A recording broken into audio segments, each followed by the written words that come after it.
Hey guys, what is going on? This is Jimmy, and I'm bringing a video that actually a lot of people ask us all the time on Instagram, and a lot of people just ask me in general when they want to build a gaming computer, workstation computer, just anything like that. And it's just like, alright, so I'm going to make a video since you guys want to know so much about it. So basically what this is what CPU I should buy. Should I buy this CPU because I'm just going to be gaming? Should I buy this CPU because I'm just doing workstation stuff? Should I buy this CPU because I'm doing gaming and workstation stuff? And different price ranges and different features that each of these CPUs offer. I will recommend some motherboards for each of the processors actually. So that will be another part on, it also comes down to your personal option. Looks, features, SATA 3, mSATA, RAID, built-in RAID controllers, all that stuff. And the motherboards to me seems more like a personal kind of opinion, but CPUs kind of need sometimes a professional opinion. So this first category is the $100 to $120 range for gaming and workstation. There's really no separate categories for this because honestly at 100 and 120 bucks you're just going to be getting about the same performance, either AMD or Intel. But just in case you're a fanboy, I have two different CPUs picked out for you. You probably could have guessed this just by knowing general knowledge about the different variants that AMD has and the different variants that Intel has. The processor that I picked out for the Intel guys was the i3-3240. It's a dual core, 4-threaded, so it's a hyper-threaded dual core Intel CPU. I think its base clock is 2.4 gigahertz and it can turbo, I think, just a little bit, maybe 2.5. It would be in the LGA 1155 socket. In that range. Motherboard's totally up to you. You can get a really expensive, like ROG grade gaming motherboard in case you want to upgrade later to like an i7 4770K, or sorry, 3770K. That's a different socket. Or you can just get the most basic board in ITX. So it's really up to you on that part. For the AMD guys, I picked the AMD FX 4300. This is a quad core, 4 gigahertz, 4.2 turbo, like 4.2 gigahertz turbo. This is a $109 CPU that will turbo to 4.2 gigahertz.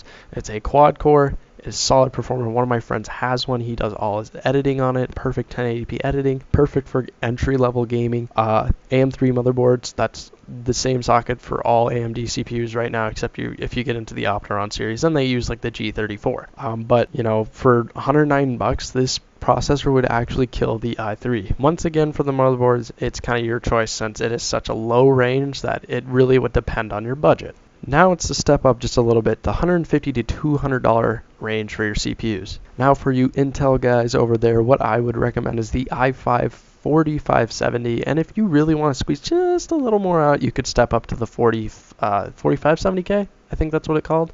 Yeah, the quad core, it's unlocked, all that good stuff.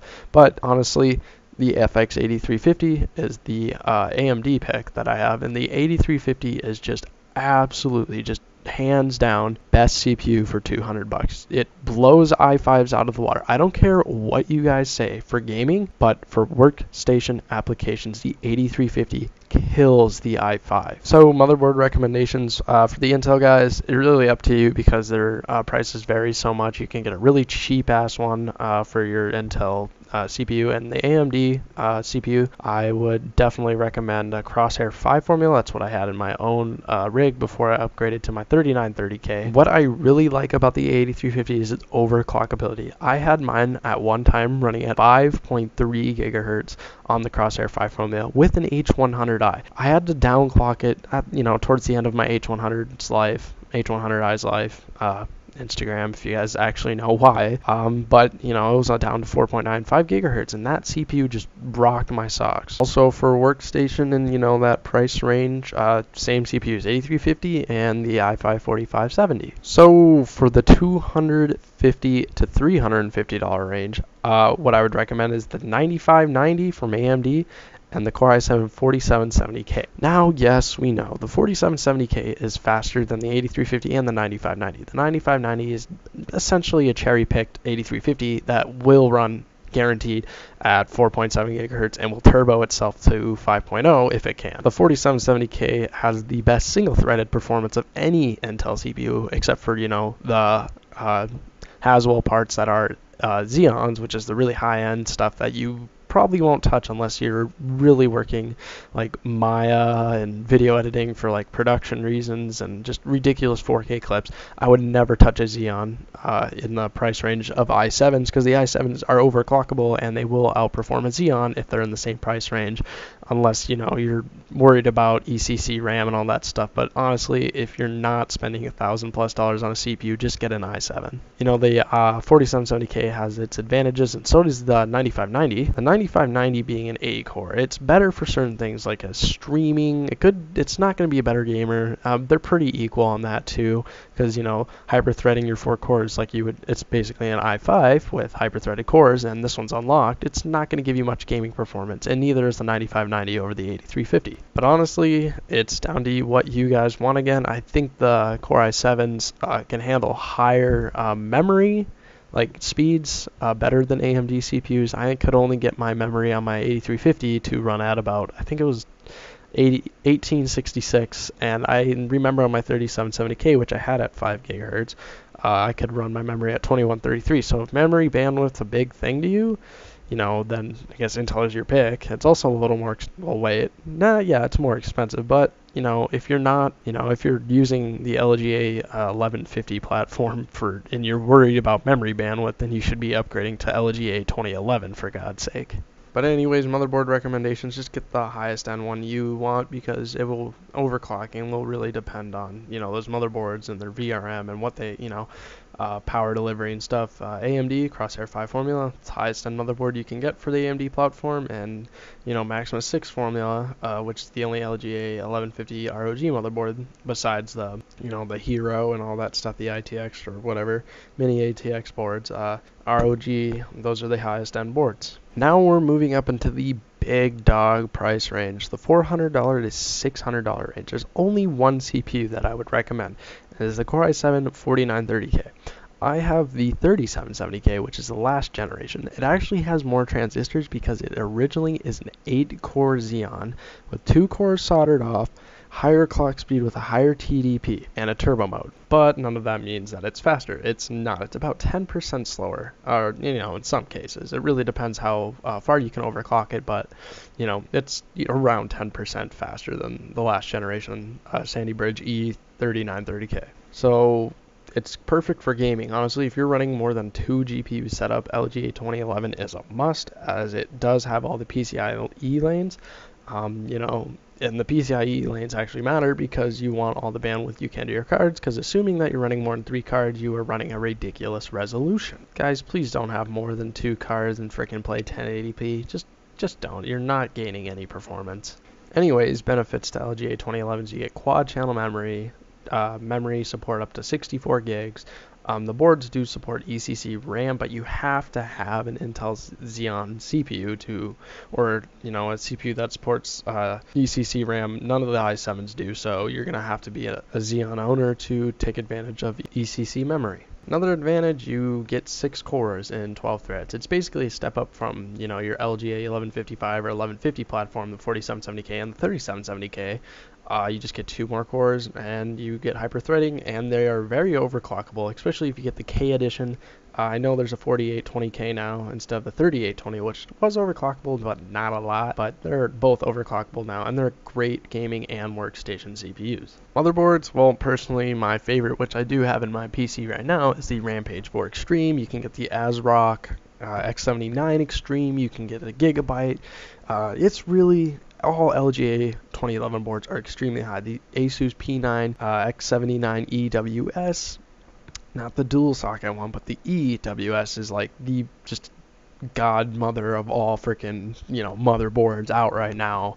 It's crazy how many features are on it, and, you know, but that one's like way expensive. That's like a $600 board. But then there's, you know, the Rampage 4 and the Rampage 4 Extreme and the Rampage 4 Extreme Black Edition. Those are all great motherboards. I like it because it matches the color scheme in my computer. So if you really want to step up to the big boy, the 1,000+ range for the single socket Xeons, if you're doing like 3D modeling all day, every day, hardcore 4K, 5K, 6K, and 8K video editing, 8K more on the dual socket kind of setup, because Jesus Christ, that is some hardcore. That is just, those files are just ridiculously huge. I can't even wrap my mind around how long it would take to render on my 8350 or even my 3930K. The Intel CPU that I picked out, the Xeon, obviously the only one. I'm not going to touch Opterons. I just do not like they're not nearly as high end as the Xeons. I'm sorry, AMD, I love you, but you need to step up the high end. The Xeon E5 3697 V2. It is a 12-core, 24-threaded CPU. This thing has like 30 megs of cache. Oh no, wait, this one has 25 megs of cache. Turbo mode, just every absolute single feature that Intel has ever packed into a CPU. It's this one. And this one cannot run in a dual CPU configuration. Unfortunately, the 12 cores are not supposed to do that unless you get an E7, which is just like a $4,000 CPU. And this will run in an LGA Xeon certified. It has to be a Xeon certified. So like the P9E X79 WS workstation motherboard, that would be perfect for this. Any other Xeon supported motherboard, that'd be great. It supports up 64 gigs of memory, normal Intel shit. So there you go. That's a good CPU if you're looking for, you don't have a limited budget for a single CPU. So now if you're unfortunately looking to upgrade to a dual Xeon and you're looking to get the latest and greatest, there are certain parts you have to get. You can't just get like where you could get the 2670s and just put them in a dual socket motherboard and they'd work together. You have to get the E7 series, which, the highest end, which was only a 10 core, I think. It was a Xeon E7 8870. This is like a $4,000 CPU. It's 10 core, 30 megs of cache. It's absolutely ridiculous CPU. These guys will run in parallel. I think you can have up to 4 of them on one motherboard. If you power is no limit, then this is the CPU for you. I mean, if you want to get stuff done, this is what you need. Anyways, I hope you guys liked the video. I put in a little bit of work to get this one done, actually. Hope you guys like the new intro. Actually, shout out to the guy who made it. I can't remember his Instagram name, but we linked him. We have a video on Instagram of the intro, and you guys go check him out, follow him. He will make you ones. He might charge you. But anyways, I hope you guys enjoyed the video. Comment, rate, subscribe. Tell me what you think in the comments. Share it, like it, do whatever, and I hope you guys had a great day.